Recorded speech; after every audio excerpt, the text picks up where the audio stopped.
Hi Spitfires, I have some ground venison and a jalapeno and a chopped onion in here, 2 pounds of ground venison. All right, so we're gonna add a splash of shout out to Aldinali Winery, some leftover, I rarely have leftover wine, but we're gonna put some of that in here.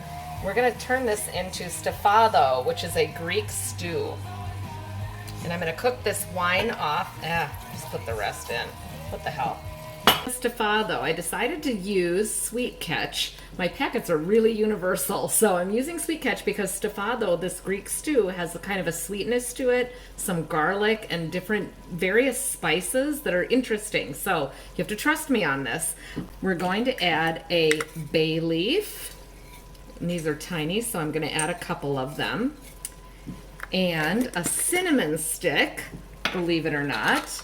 And I'm also going to add a little turmeric. That's a Greek spice.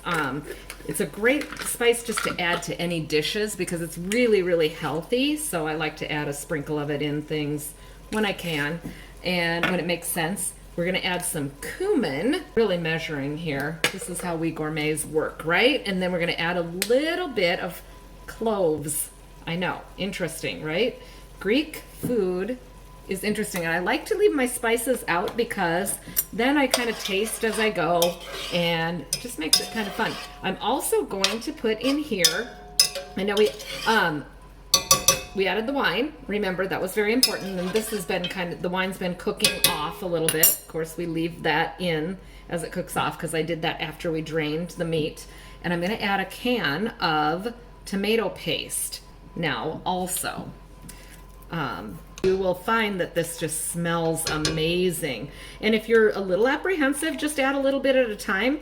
Let it cook for a while, taste, and add a little more of different things. You know what I love to do? Go by smell. I'll actually smell the spice jars and think, okay, does the dish need a little bit more of this? It's a great way to really put your signature on dishes. We're also going to put in, which I opened before, the packet of sweet catch. I'm doing a full packet of that. And I'm just going to let this cook. And it's kind of thick right now because that wine has really cooked off. So I'm going to add just a little broth for some liquid. And we'll let that cook and just incorporate all the flavors. Smells amazing. I'm going to add a little zing to this too. It just brings out the herbs and the flavors in the stew if you just add a little splash of vinegar, and it'll incorporate all the flavors. We'll see if it needs anything more of some of these herbs and spices I've left out, and then I'm going to serve it with a crusty bread tonight. It's that easy.